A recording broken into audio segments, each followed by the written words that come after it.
So I think, speaking of wholesome and family friendly, I believe we have Neil Druckmann from The Last of Us 2. Neil, hello. Hello, Neil. Hi. Hi, how are you doing? man. We were talking about wholesome games and then they thought it'd be a really good opportunity to put you on screen for some There's reason. a family, there's a baby, there's a horse. There is Yes. a baby, It is kind a of very well done. cute baby, by the way. It's adorable. I mean, yes, in Spoilers. between the terror and the anxiety that you caused me all last year. So thanks for that. But you know, Neil, You're welcome. not only am I jealous of your awards, I'm also jealous of your haircut because Yeah. we haven't been able to have one for a really long time here, and you're looking very. I had like very I don't know fresh.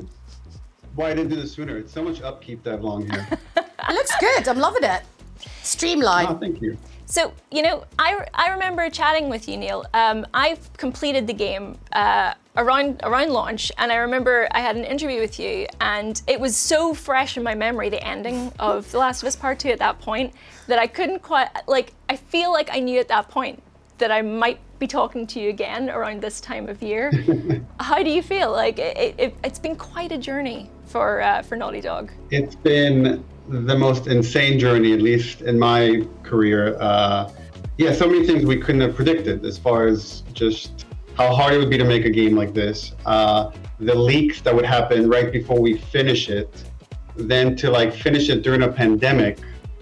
It's insane. I remember talking to you as well because we were so hungry to talk to someone who's actually finished the game before we decided. Because when you work on this thing and at some point you lose the forest from the trees and you don't know if what you're making is good or not anymore. And it was great to just kind of chat and see the different thoughts people had about it. But I found it quite difficult to vocalize a lot of that because it was still so raw, and I was like, I loved it, but I feel so there were so many layers of emotion to that ending that I was like, it's so emotionally mature in a way that I'm just not used to, you know? But do you not find that it was one of those games that you ended up talking an awful lot to people about? Oh yeah.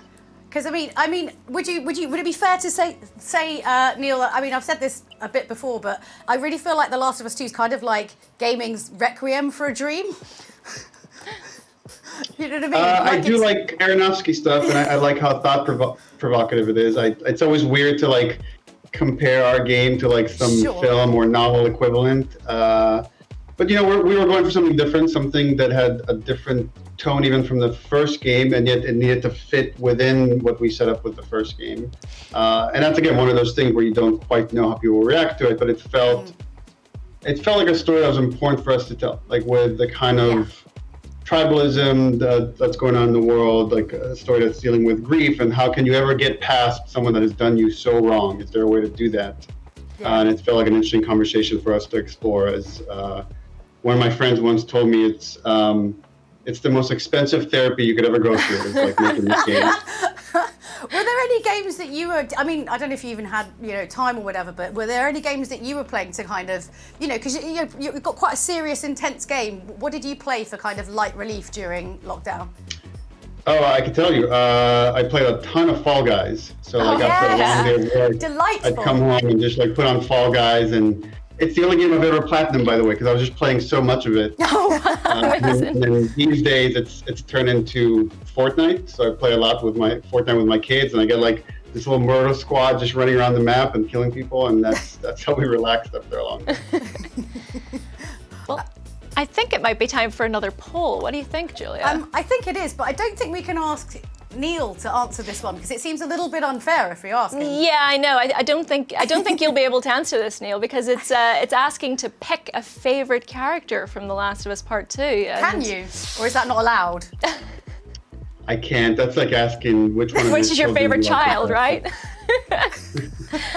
Well, for you guys watching at home, here are your choices. Who is your favorite Last of Us Part 2 character?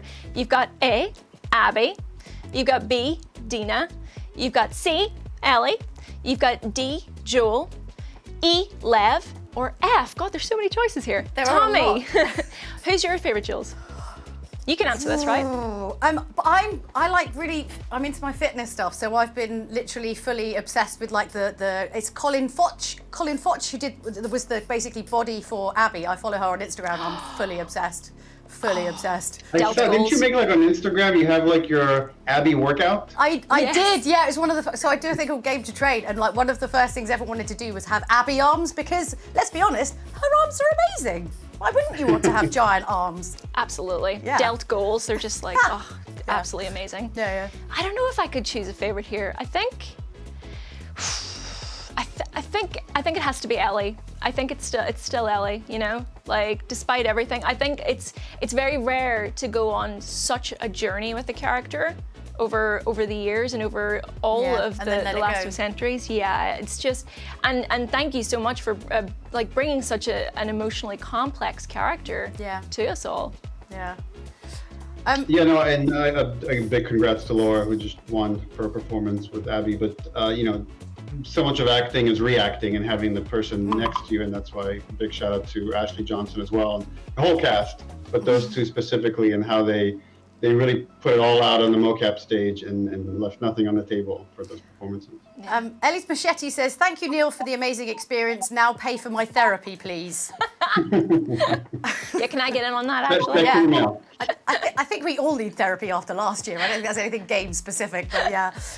What are you going to do? Like when everything's kind of lifted up, what's the way that you're going to celebrate, Neil? What are you going to do? I can't wait to just, right, there's so many people that worked so hard, that were collaborators, that had wonderful ideas that made into the game. And it's weird to send them Slack messages and texts, and it's like, I want to be in the room with them, getting drunk with them, hugging them, like high-fiving them. So Hugs. that's what I'm looking forward to. It's like, we didn't have our rap party. We didn't have a real rap party after yeah, of finishing this like course. multi-year project. So Yeah. I'm really looking forward to that.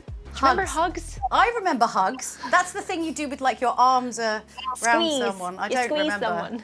Pillows don't count. No. No. Oh, it's been such an amazing journey to play Last of Us 2. I had to actually, you know what, Eves? I think I told you this at the time. I had to basically play it. I could manage about an hour and a half, and then Yeah. I'd have to like stop and have a break. Yeah. Because I was just so emotionally invested that I just had to have a bit of a breather. I found it quite stressful. I finished it, I think I finished the game at about 3 a.m. I honestly, because Really? How did you go to sleep after that bit? I couldn't not. I had to get to the end because once you reach a certain point in the story, you're like, well, I have to keep playing. So yeah, thanks for that, Neil. Actually, thanks. like you kept giving me sleepless nights and everything. But when it came to finishing the game, did you do like a full playthrough at the end? Do you have the same reaction that other people have because you've been so closely bound to it for that long? I do have an emotional reaction. I don't think it's the same reaction because when I look at the game, I can't help but think, I was like, oh, this is when I was brainstorming with like, you know, my co-game directors, Kurt and Anthony, or this is when like we were like chatting over dinner and coming up with this idea. So it's like, it's so like intertwined with our personal experience. And, you know, just, I think like a lot of game developers at Naughty Dog, we just put so much of ourselves into our work that there's no way to fully separate yourselves from it. Like even now when I play Uncharted 1 or 2, it's like I just remember those moments that I had with my friends like making that game. So it's often like a nostalgic emotional reaction, not only to what's happening on screen, but just what it took to get that up on screen. Oh, amazing. Well, look, thank you so much for chatting to us. And actually, we have your star. Coming up next, we have Laura Bailey, who's going to be joining us. So thank you so much, Neil. Awesome. Thank you and congratulations. Well, thank you. Congratulations, Thank Neil, you. and Take everyone care. at Naughty Dog. Yeah, and everyone at Naughty Dog.